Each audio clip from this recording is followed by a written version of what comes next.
New MAPS program announcement, MAPS Resistance. This is the perfect way to get started. So if you found our podcast, you're like, I want to get started with a workout, I want to lose weight, I want to get in shape. MAPS Resistance is the program to get going with, and I'm giving that away for free right now to one of you lucky viewers. Here's what else I'm going to give away for free. Our intuitive nutrition guide to help you with your diet, 2 ebooks written by Jason Phillips, our good friend, very smart guy, Macros Explained, Macros Applied, that will also help you with nutrition, and free access to our private forum for a year so you can get the support you need because you're getting started on your fitness journey. By the way, MAPS Resistance includes 3 different types of workouts, body weight and bands, dumbbells only, and barbells and dumbbells. So you can get all of that for free, but you got to win the contest. Here's how you enter. Leave a comment below in the first 24 hours that we drop this episode. Subscribe to this channel and turn on your notifications. If we pick your comment, we'll notify you, and you'll get all that stuff. Now, everybody else, check this out. If you bought all that stuff separately, it would cost you $320. Here's what we're doing for the launch of MAPS Resistance. You get all of that, all the ebooks, the intuitive nutrition guide, the forum, plus MAPS Resistance and the 3 workout programs within there for $77. Huge discount. So normally it would cost $320, $77. That's it. But you got to do this. You have to go to mapsresistance.com and then use this code for that discount. Resist20. That's resist20 with no space for that discount. All right, here comes the show. I was looking at the QA post, right? So on our Instagram, all the questions that people want us to answer. And one of them I thought was really good. I think it was one of the most more popular ones that people liked, which we normally try and answer those when they're liked the most, right? But instead of answering it in a QA, I thought it would be better if we did a single topic because I just think there's too much to talk about in relation to this, which is the mistakes that we made early on as trainers. Yeah, and there's quite a few of those. Yeah, I think 5 minutes is not enough time. Truth be told, we narrowed it down to 10 because it's way too and that's a lot. Yeah, yeah. I mean, again, all joking aside, when I know I'll speak for myself. When I started off as a trainer, I mean, I loved it, right? I love fitness. I love helping people. I loved being in the gym, but I just didn't know what I didn't know. Mm-hmm. And I had an idea of how I was going to help people through fitness, and a lot of what I thought turned out to be totally wrong. And it took me a lot. Here's the sad part. It took me a long time to figure out a lot of the stuff. I would say that I probably wasn't that great for the first at least few years I was a trainer. I say 5. Yeah, if not 5, right? I ended up training people directly or indirectly through owning gyms for over 2 decades. So that first, quarter of the time I was a trainer, I made a whole lot of mistakes. And what drove me to realize those mistakes, I think is similar to what you guys say, which is you really want to help people. At some point, you look at everything you've done for the last 3-4 years and you go, wait a minute, this isn't working. Well, it's not like our heart wasn't in the right place. So I'll give us a little bit of grace. But yes, if you look back and everything we talk about now because of all these years of practice and application and seeing how these methods play out amongst your clients, it's cringeworthy to come back and see what you're actually promoting when you're first getting started, especially those first few years. Well, I the thing that I like about this episode is when you look at the list that we have written down, at first glance, it actually doesn't look that bad. I mean, some of the things that we're going to go over. You see this a lot still happening. Exactly. And that's why I think this is a good episode. That's why I thought it was a great question, because there's a lot of things that, to your point, Justin, that we were doing with pure intentions. I mean, my goal was to be a good trainer. It was in my best interest, right, to do that. I just think that looking back now, I think I was terrible at it because to your point, Sal, I didn't know that I didn't know. Yeah, I was unaware. It resulted in people, and by the way, this is valuable for trainers. This is also, and probably even more valuable for people thinking of hiring a coach or a trainer, because if they're doing this stuff to you, then you know that they're making mistakes and they may not be the best trainer for you. So these are things to look out for. And, of course, if you're a coach or a trainer, pay attention, because we're going to explain why they were mistakes. Yeah. Now, the first one, this was a big one for me, which was, I just thought people were lazy. I thought that's why they're not getting good results, because you know what it is. And here's where it came from. Where it came from was I knew the formula. Right? Okay, you want to lose 30 pounds? For yourself or you for want to be fit, right? You just follow the steps. Yeah. And if you follow the steps, then you'll get the results. And the reason why this was a mistake was because I completely was unaware of human behavior. And I was completely unaware that somebody would not be fanatical about fitness and nutrition like I was, right? So I didn't consider any of that stuff. All I thought was, hey, you came to me with this goal. Just do what I tell you. Oh, you don't do what I tell you? I've done this a million times. It's easy. What's your problem? Yeah, and what it did is it took the responsibility off of me. So instead of me looking at myself and going, why isn't this working? I would just say, oh, it's not working because they're just not. It's not only that. I think that at this point, at least in my career, I didn't understand metabolic adaptation. I didn't understand how that works. So I assumed, these people were lying to me or lazy. Either they were lazy or they were lying to me when I would look and assess their results after, say, 4 or 5 weeks of working with me, and we weren't any closer to their goal of losing 30 pounds. And they're telling me, yes, I did all these things. And I'm like, one, you're either lying and lazy, or lying or lazy.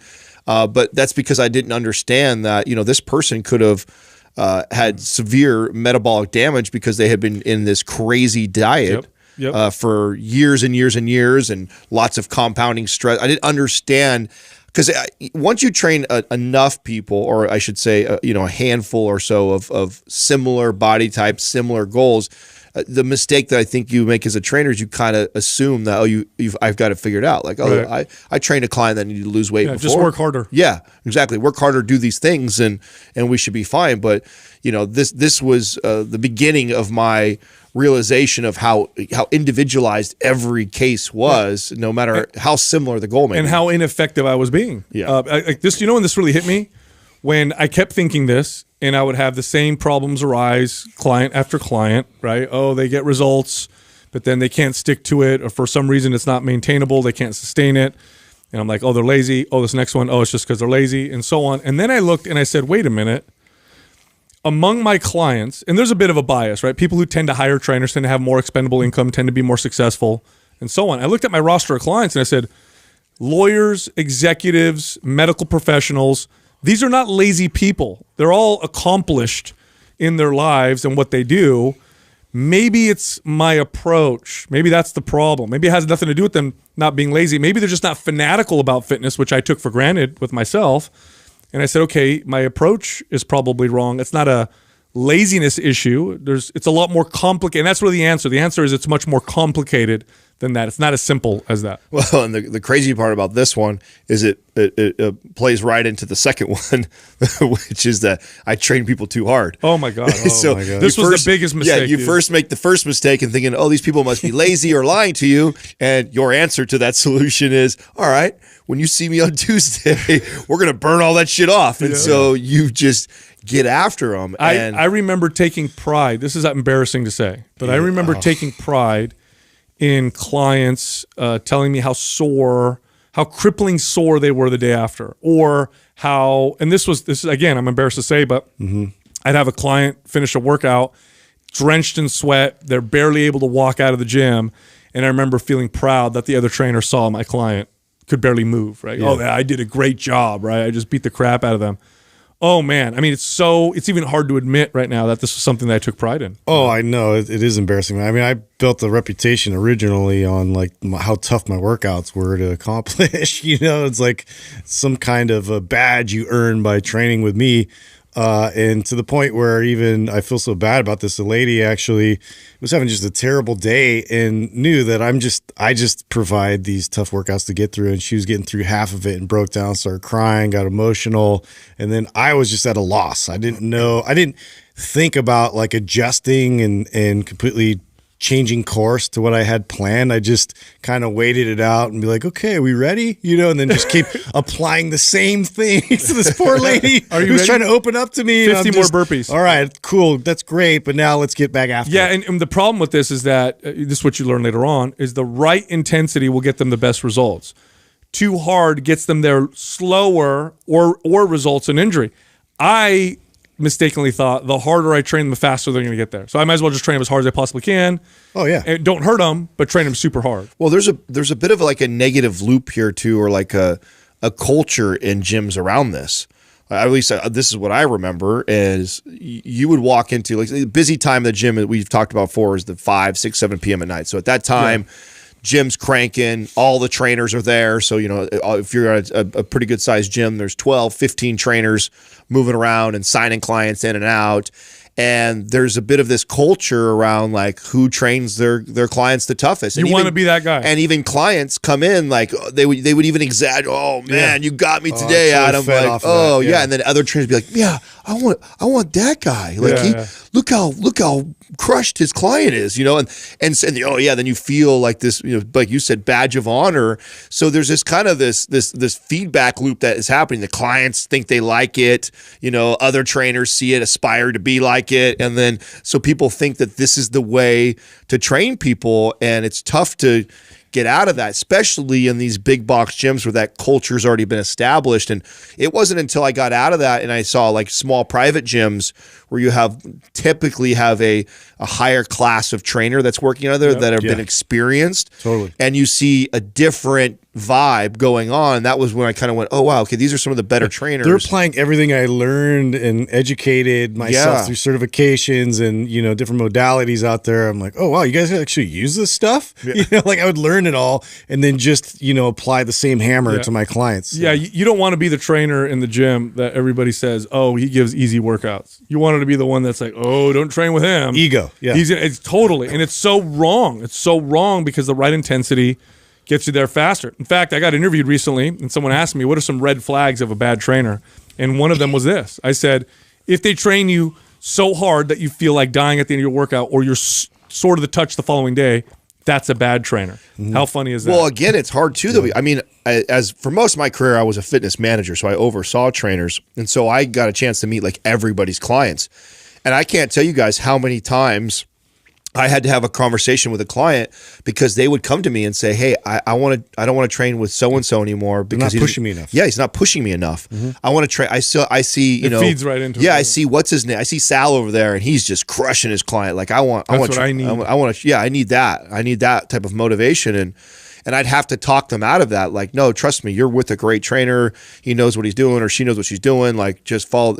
But I had those conversations all the time because it's so ingrained in the culture in some of these gyms. Totally. Now the next one is just failing to really individualize workouts, or I was so training everybody the same, right? Oh, it's chest day. Here's the exercises we're going to do. Yeah. Oh, and the individualization was the weight. You lift this much weight, you lift that much weight, but the workouts look almost identical. I have my favorite exercises, my favorite combinations, and you're not really paying attention to how you can individualize a workout, because individualization will make a workout so much more effective. It's not even just funny. Screams beginner. Oh, dude, I'm so guilty of this. It's brutal. And I mean, this is something, even brought up in the athletic culture, like this is something that we all experience because everybody trained from the chalkboard. Whatever was written up there, everybody tried to apply it and figure out how best to accomplish this workout and individualize it for yourself. But it was just the same meat and potato workout every single time, and no customization, no individualization anywhere. No, I'm so guilty of this as an early trainer. It's to the point where I even tried to organize my schedule so that I only had to write one workout for the whole day. So I'd have this is a lot easier. Yeah, 9-10 people, that see that day, and they'd all be on that exact same body part split or whatever like that, so that I didn't have to do it more than once. In the what it is? day. It's because you thought to yourself that your job was just to watch their form and make sure they use the right weight. Not that the exercise made a difference, not that the technique necessarily made a difference, not that there was correctional exercise. It was just, here's the exercises. My job is to make sure you do them right. It's a good point you bring that up because, we're laughing about it. I'm pointing out how terrible of a trainer, but I actually didn't think I was that bad at the time because exactly what you just said. What I did think I was great at was attention to detail and form and technique. And that's where I thought a lot of my value was, and I was that guy. So you'd see me train these clients. They'd always see them doing the same routine, but I'd be walking around each of them and showing the detail and correcting their posture and like really getting into it. And so I felt like I was really providing tremendous value, even though I really wasn't. Plus, the thing we talked about right before, this also fed into this too, because you'd finally write this routine together that was a ball breaker, and then you would stick with it because you're like, oh yeah, I got this hard ass workout, and then you wanted to run every client through it to see how they responded to it, and so that last problem fed into this one also. Yeah, totally. This next one is I was really guilty of, which was just emphasizing these entertainment or entertaining workouts, right? The fun factor. That now, at some point, this started to backfire because I started to run out of creative shit to do with my clients. You know, so, I got Sally coming in. We're going to try that physio ball movement. And, I saw somebody use the battle ropes. We're going to do that. And, there's this resistance band rotational press that we're going to do. And then I'd combine exercises together. And then it was all about, like, let's make the workout so different that you're going to show up and be like, wow, this is really fun.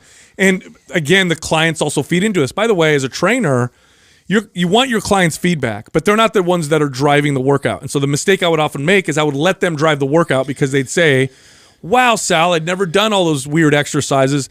That was so fun. Cool. I'm going to keep doing weird stuff. Well, the thing is, there's sort of a benefit and there's definitely a negative to this, because the negative is that it deters you. It takes you off of the path that's going to lead you to results, which is really what the client came in there in the first place to receive. And, the benefit to it is fun. It's engaging. It's something that, like, they can talk about and look forward to, like, the next wacky thing that you're going to have them do in the gym. And also on the trainer side, it's like you're trying out all these random tools and techniques. And I guess if I'm looking back, it was awful in that, like, some of the clients that I was taking through a lot of these, like, tools and devices and things I was experimenting with, they were literally part of my experiment. And I hadn't really figured it out yet. And so I was able to weed through all that stuff and find out what was actually effective and what wasn't. But in terms of, like, being as effective as a trainer as possible, I was definitely not there yet. Well, when we talk about things like this, it always brings me back to how we all came together, because this really is the first initial. I mean, if Sal would have never sent over MAPS Anabolic to me, the rendition of it that Doug and him created, and if I would have never seen that, and I wouldn't have been at this point in my career where I've learned from this mistake, I probably would have never appreciated the programming as much as I did. I mean, that part of the beauty that I saw in it was the simplicity of that. This is what like most of my clients should have been training like, even though I went through this long phase of always doing all these weird creative exercises that were way less effective. And I think a part of that is this insecurity as a trainer that you feel every time they come in, I got to teach them something new. Yeah, they've already seen a squat. Right. They've already seen that kind of a tricep exercise. So I got to teach them a different tricep exercise. So, like, I'm constantly feeling like I need to be showing them something that they haven't seen before, or else they're not going to re-sign with me, because if I keep doing the same, great exercises, that they're not going to need me. Yeah, they're not going to need me. I need to be showing them something they don't know how to do, or they've never done before. They don't know why we're doing it, so that I can explain it and I can teach it. And if I kept doing that, then they'd wonder, like, oh wow, if I stay with this guy, I wonder what next week will be. He'll show me something new. And so that was my thought. That was the extent of my programming in my early years, was literally like around that, like, how creative and unique and different can I keep it going in a program so that people always feel like there's something new. Again, I think there was good intentions behind it. I think the idea, I thought I was providing a better service that way, but the truth is, to your point, Justin, they're showing up to get results. Like, they sign up, at the end of the day, whether they like you or don't like you, they're there. You're there to do a good job. That's right. Yeah. I want to either lose fat, or I want to build muscle, or I want to be healthier. Like, that's what they're paying you for. And there are exercises that are better than other exercises. That's a fact. Yep. And long term, especially. Right. Yeah, a hallmark of this is the trainer that follows the next fad. I could go over them. Right. I remember when instability training was a thing. All of a sudden, the fad followers did instability training. Then Taibo, right? Kickboxing game. And all of a sudden, trainers are doing with no kickboxing experience, holding pads and doing kickboxing, right? Oh, the battle ropes. Here's all the trainers doing the battle ropes. And suspension trainers. Yeah. Oh, circuit training. Oh, now it's all circuit. Oh, hit training. Oh, now everybody's doing hit training. And it's that entertainment factor that is it's a problem. By the way, when I became better with my programming and it became more simple and individualized and not so weird, my clients, by the way, they stay with me longer. In fact, all of these mistakes we're talking about actually made me a less successful trainer. As much as I thought that they were helping me, it actually hurt me, because later on when I figured these out, clients stayed with me much longer, had better longevity, and sustained the results much longer. This next one was... This one I was so guilty of, and this is mainly because doing the whole motivation, inspiration thing for me came very natural. I love it. I love talking to people, hyping them up, And so this was my strength. My strength was to emphasize motivation and inspiration. Oh boy, I could talk anybody into working out more. I could talk anybody into following my meal plan. I could talk anybody into feeling motivated and inspired to get in shape. Now, there's nothing necessarily wrong with motivation and inspiration, but here's the problem. What happens when that feeling goes away? Which it will. It doesn't stick around. Motivation's a feeling. It comes and it goes. And if I convince this person to work out with me 5 days a week because I'm really good at selling them motivation and inspiration, when it finally does go away, which it will, they're gone. That client is gone. They're not working out anymore because they've relied so much on depending on that motivation factor. Now, trainers that do this a lot, what do they look like? The boot camp trainers, the people that yell at people, the hype, the excitement, right? They're relying on summoning this feeling or creating this feeling in the client, and that is a well that is very, very shallow, and it runs out of water very quickly, and then your clients don't do very well. Yeah, I'm for sure guilty of this one. And I think part of the reason why is because I liked it. I bought into it. I like to be hyped up and motivated, and like you, Sal, it came very natural to me. I mean, I even remember I had what they called Schaeferisms, where I'd have these, if sexy was easy, nobody would be it. You know what I'm saying? It's seriously. Wow. Whoa, I'm so inspired to work out harder. I mean, I totally. Everybody has the same 24 hours in every day. Yeah, dude. It's up to you how to use them. I did, man. I definitely. Pain is weakness. I just definitely fell into this trap. I mean, I would text clients too, obviously because we were before that. Oh, I used to send motivational quotes. Oh yeah, I'd sit randomly in the day too, and they ate it up and they loved it, and so you get that feedback as a trainer, so you think oh man, I am killing it, I am doing a great job. I'd send them around. What are you doing right now? Get off the couch and go do this. I do stuff like that to get them moving, and people do. Some people like it and they give you that feedback, and so I think I'm doing such a great job because they're like, man, I just so appreciate you. I was being lazy and then you sent that to me and I was fired up and then I went and did it. And so as a trainer, again, I think sometimes you mean well with what you're doing, but you just don't realize. Well, I think this also feeds back sort of to the root of it, which is that you think that these people are just lazy, right? Yep. And it's like they need for you to constantly hound them about, showing up, getting through this crazy intense workout. And it's a total domino effect of all the ones preceding this. But yeah, I mean, I was guilty too of just trying to make sure my clients would come back. And so I'd have to text them, be like, hey, we're going to have a great workout. And you're always this constant hype machine, which was exhausting. By the end of the day, trying to replicate that kind of energy with every single client, after that. Yep. And man, I just got burnt out trying to be that guy that felt like, well, they're not going to come back unless I do this. Yeah, no, I'm glad you said that, because there's another reason why this is a failing strategy. Because for you to be the motivation and inspiring person, you also have to feel motivated and inspired. Yeah. And you, the trainer, eventually you lose this are battle. Also human, and you get burnt out. Yeah. I don't want to do this. This is actually what led me to actually wanting to leave training. I was at that time, so I was only a pure trainer, only training clients for less than 2 years. And I was ready to be, I was done. This is what burnt you. Yeah, I was done being a trainer because I took a lot of pride in being this person with every client. And I was such the hype man for 8 to 10 hours a day, every day, and having to be a chameleon for each one. And I, again, thought I was really good at that. So I put a lot of extra energy into it. And I just remember after a couple of years being like, whew, I'm tired, man. Yeah. I just want to be me all day and not feel like I have to mold my personality and bring out this crazy level of energy when I'm not feeling it for the day. And that part exhausted me. And the truth is, when that starts to happen, whether you realize it or not, your value as a trainer starts to diminish. Yes. You're not your full self anymore, and eventually it wears on you, and then that will be reflected in your programming and training. And the big detriment to this is that it takes the spotlight off of what's really important, which is learning how to develop the skill of discipline, or teach the skill of discipline, which is a slow step-by-step process, but it lasts with you forever, because the skill of discipline's with you whether you're motivated or unmotivated or tired or energetic. And if it's always about motivation, you have developed no skill to deal with the situation when the motivation's gone. You feel burnt out. You feel unmotivated. How many times people say that? Oh, I don't work out because I'm unmotivated. Yeah. Well, yeah. Well, it's a crutch. Of course.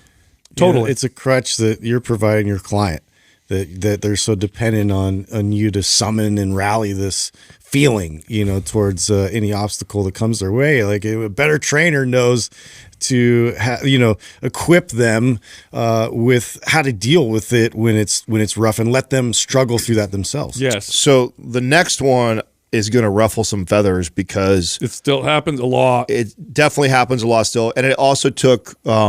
This is one of the ones that probably took the longest for me to like really come full circle and figure out how to do this better, right? And so, and that is giving meal plans.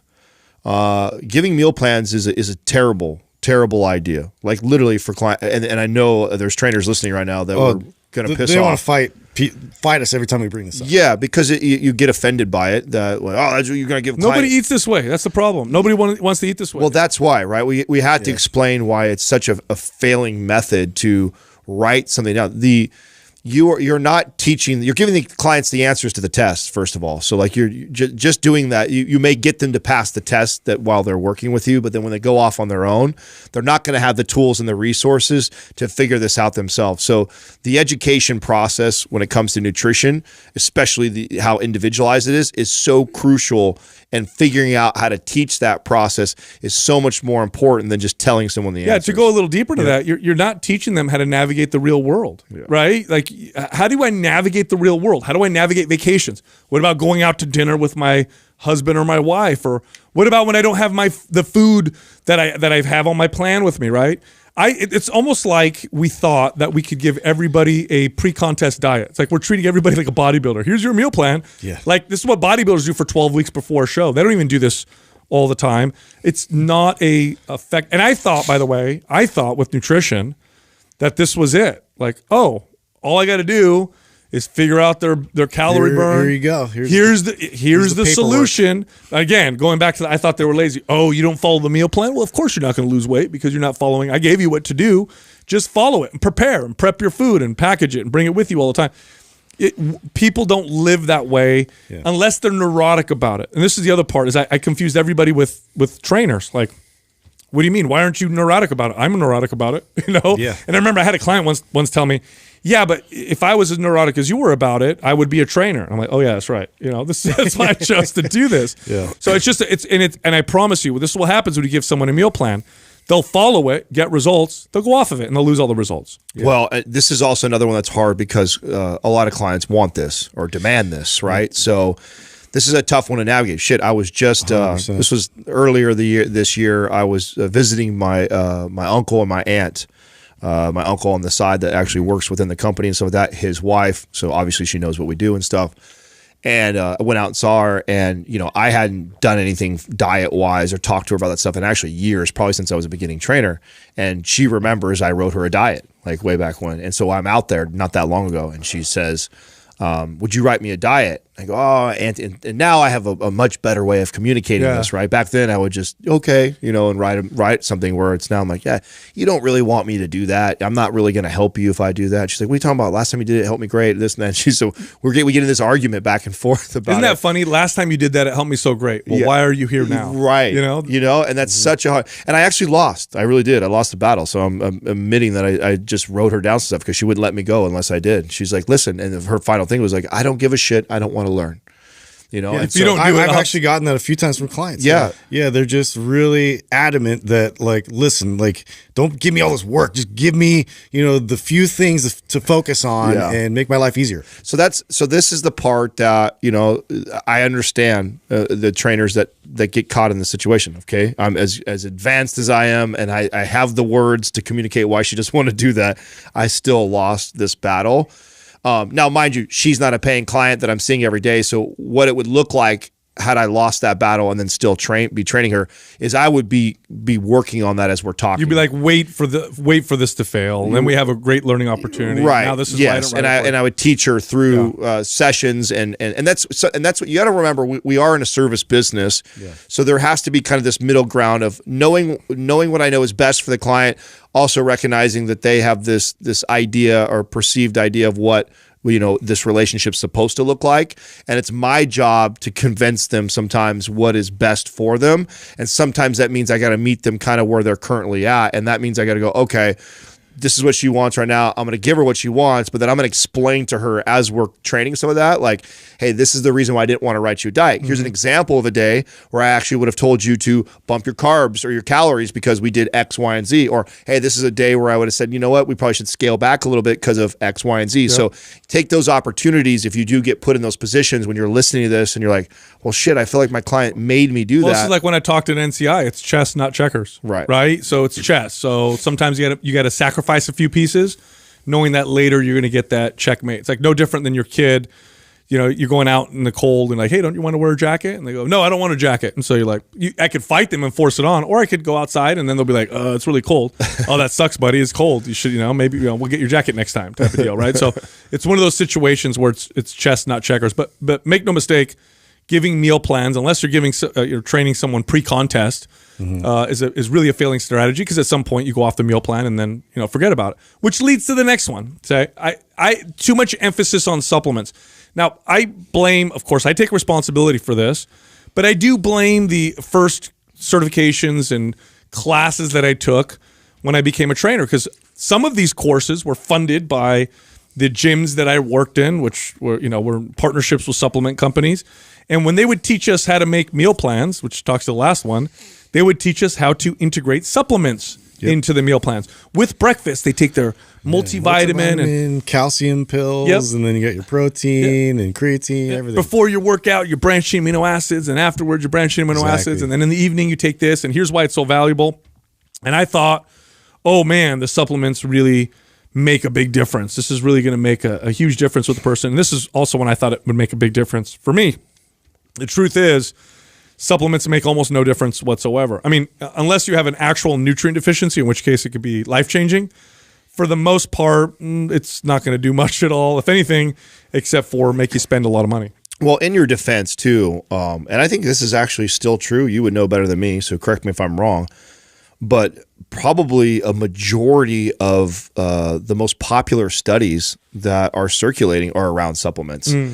Because they have a desired outcome of selling something, they're funded. It's hard to get funding for a lot of fitness related. It's also easier to control. It's really hard to do a study on nutrition because they're so observational, and people are notoriously terrible at reporting how they eat, and then oftentimes you don't look at other behaviors. For example, we may look at and find a correlation between, I don't know, high salt intake and obesity, but it's not the salt. It's probably that they're eating a lot of heavily processed foods and eating a lot of calories.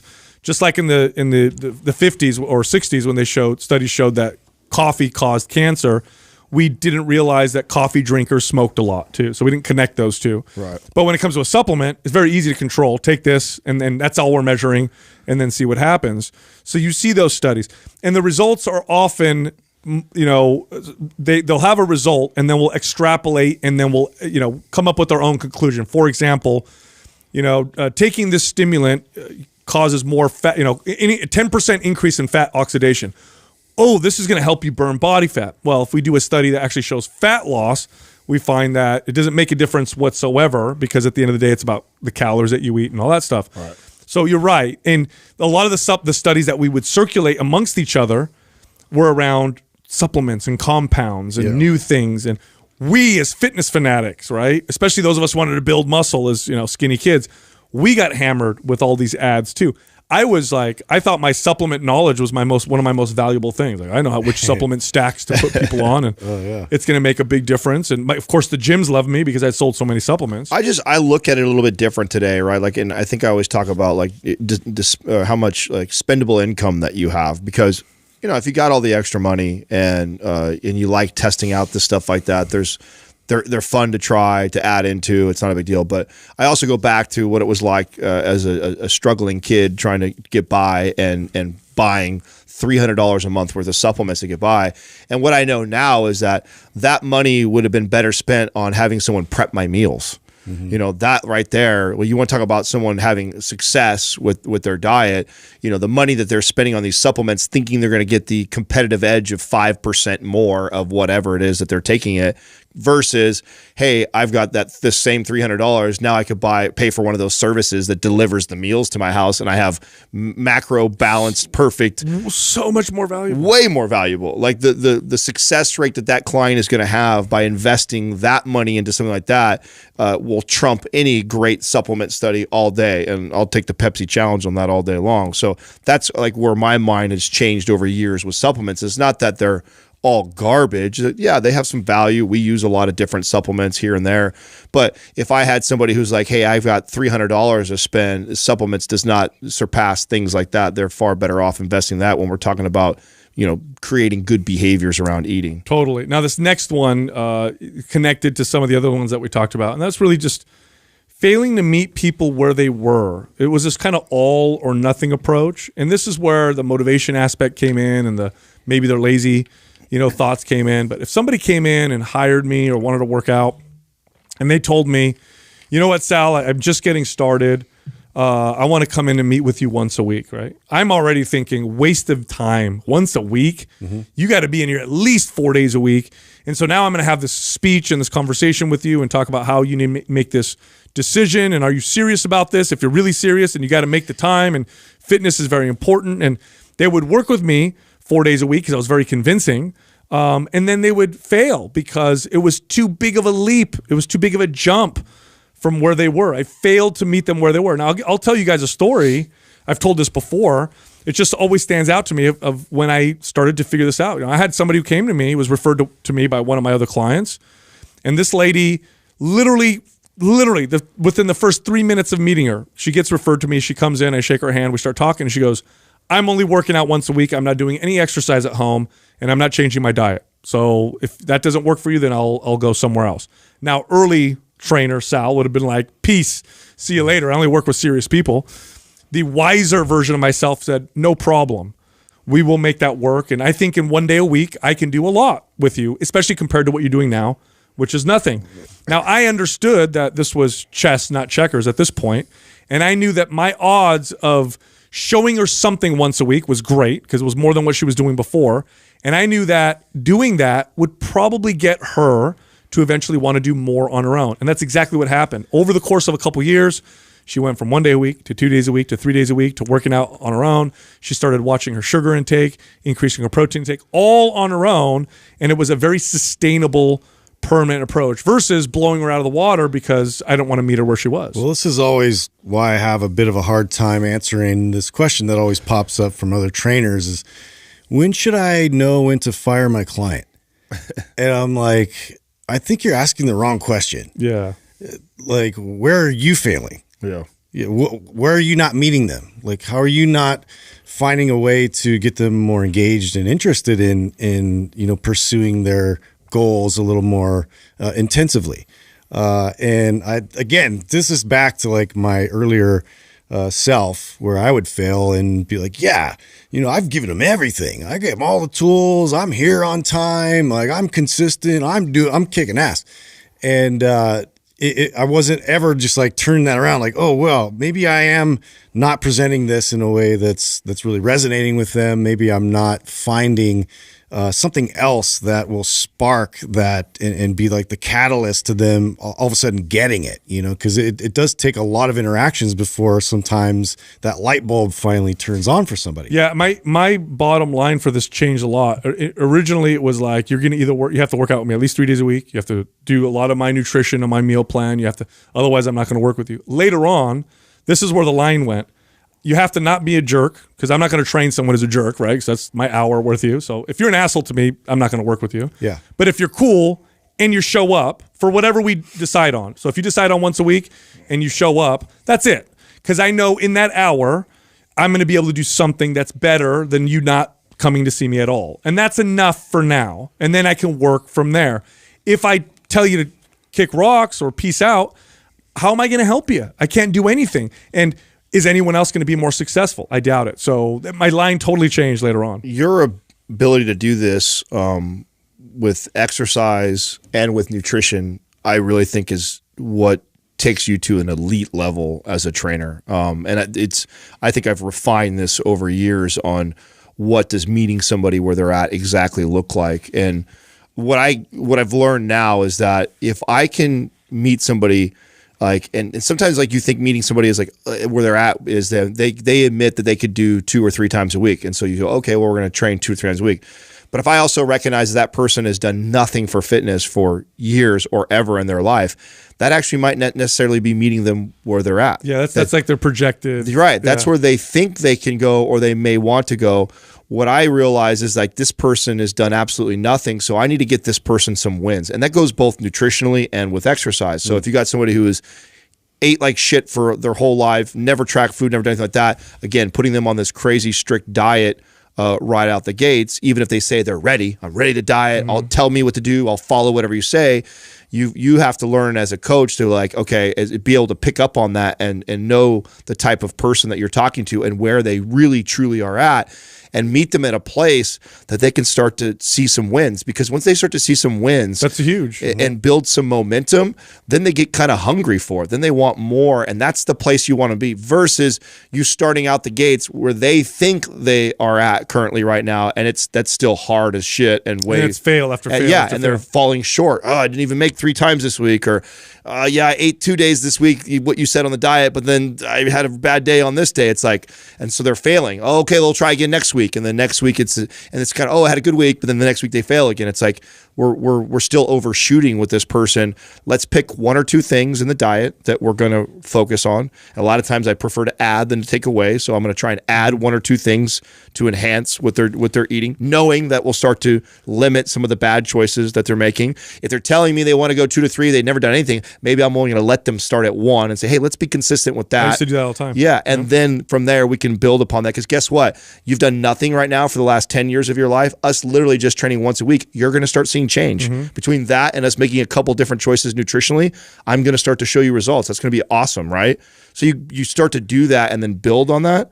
Huge difference. You know what helps people understand this is if you think about the times this has happened to you. Like, have you ever like talked to a friend? Let's say they're an expert in bow shooting, and you go to them, you're like, I'm gonna kind of try it out, and then they throw everything out. Okay, we're gonna do this. You're gonna get there, and you're like, all right, no, I don't want to do this anymore. It's like way too much, right? Yeah. Or if they're like, yeah, why don't you try it out with me and see what you think, and you try it out a couple times, and you're like, wow, I really like that. And your smart, wise friend is allowing you to kind of fall in love with it rather than blow you out the water. Yep. I've had experiences like, with that, with investments or with spiritual practice or whatever, where I go to somebody and they dump so much stuff on me. It's and I'm like, too overwhelming. It's too much. I'm not going to do this. Or I try and then it's not something I can stick to.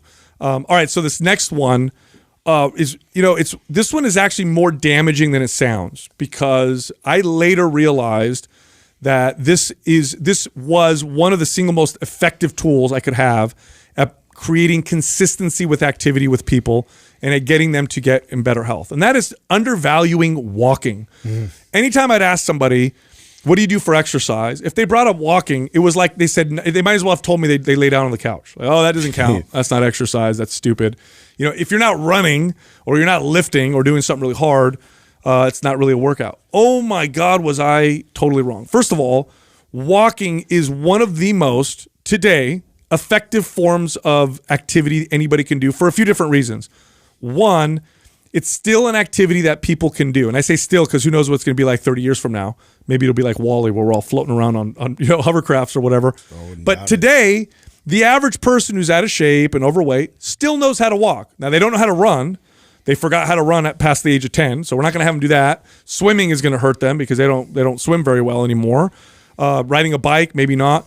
But walking, everybody can walk. So number one, you can apply it to most people. Number two, I don't need to change out of my clothes. I don't need to schedule an appointment. I don't need to get special equipment. Most people can just go for a walk outside. And number three, I would attach it to everyday activities like, hey, can you walk 10 minutes after breakfast, lunch, and dinner? There's 30 minutes of activity right there. And it's so stupid that I completely discredited this incredibly powerful tool that later on became one of my most valuable tools that I could use. The same thing. I would scoff at somebody that told me that they walked for exercise. We had a PARQ thing that you would fill out as a trainer, and one of the questions on there was always, what are you currently doing for exercise? And a very common one that I would get is people would say, oh, I walk. And I'd be like, oh, no, I meant real exercise when I asked that question, right? Yeah. And the irony of all this is that that's exactly where I start somebody now. And going back to the example I just gave with the client who says they can come 2 or 3 days, but yet I know they haven't done anything, I would probably start them one day of meeting with me lifting, and then I would actually prescribe walking the rest of the time. So I'd say, well, okay, if you can commit to 3 days of exercise, let's do this.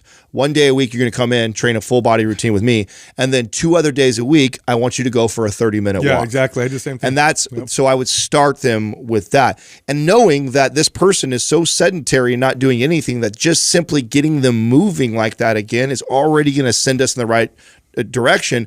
And I know it's not a major commitment level for them. Yeah. Getting them to just go outside and go for a stroll for 30 minutes is really easy to get someone to commit to versus, hey, get in your car, come to the gym, take punishment under the weights, be sore, get over like that takes a lot more for somebody. Well, it goes back to providing them with small wins. And I do believe that walking is just one of those fundamental movements that anybody can get up and do if you're able-bodied.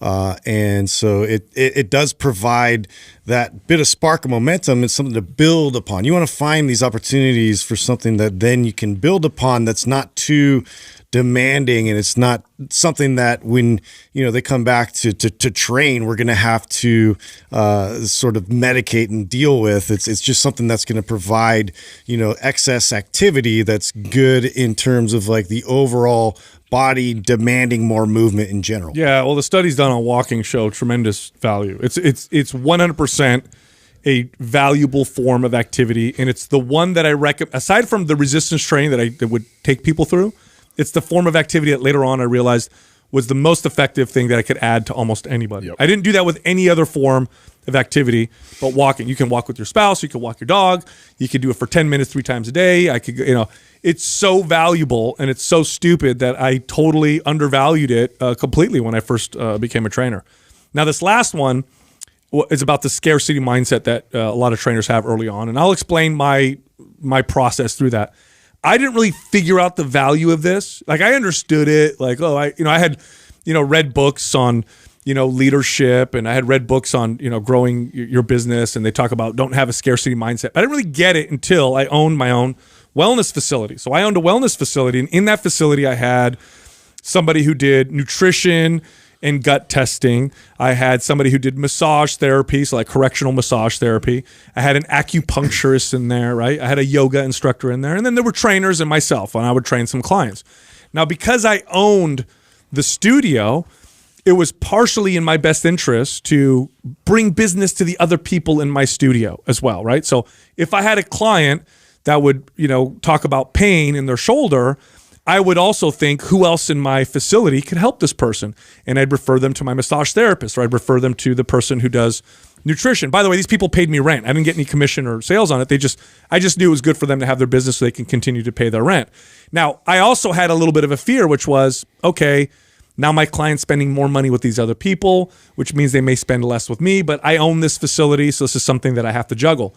What ended up happening, I did not anticipate. Mm-hmm. The clients that saw me and the other people that were really good that I'd refer them to ended up being the most consistent, best customers I ever had. I started to realize that rather than pretending to have all the answers, and this is where the scarcity mindset comes from, they come to me with a question, I have to have the answer, and God forbid I refer you to someone else because I'm the guy. I'm the person you have to come to. Mm-hmm. Rather than being that, saying, I don't know the answer to that, or I know somebody who can do that better than I can. When I could do that, I became a maven. I became one of the most valuable. It was like I was their fitness ambassador or whatever, the person who could refer them to other people. And it was so valuable that it was incredible. I was blind to it before, right? I thought if I refer people, oh my God, they're going to have less money to spend on me. It was totally false. Oh, I was paranoid in the beginning because I was so fixated on trying to keep and maintain clients and have all the answers for them. And so I'd stress myself out that, oh no, I don't know the answer. Well, I'm going to have to go get all this education and I'm going to have to do all these things to make up for that one fact that I don't know, how to how to deal with somebody who has this condition, or instead of just going, to one of my colleagues at the time and just having them, come in and bringing them into what I was doing to help out. And it took me a long time to learn how to do that properly. And even with other trainers, realizing, oh my God, this person literally specializes in getting your body to do well on stage. Like that is just not my thing. And I even experimented one time with one of my clients who I was like trying to help them with that, and then later was like, you know what, this just isn't my world, and I know somebody who's amazing for this. And so I thought, I was just going to check that off as a loss. Like, okay, I'm going to give you to this other trainer who's really qualified in this. And what happened as a result was she ended up, having such a great performance and got, first place, and was so thankful that, I kind of referred that she ended up referring some of her family members to me that would work well with me for their goals and pursuits. And it was just like one of these things, you build good relationships with other trainers in the gym. Like, people know what your skill set are. It's not that competitive, like scarcity. I'm keeping all my clients over here, and God forbid you steal one from me. So of all the things that we covered today, this is actually the only one I didn't struggle with.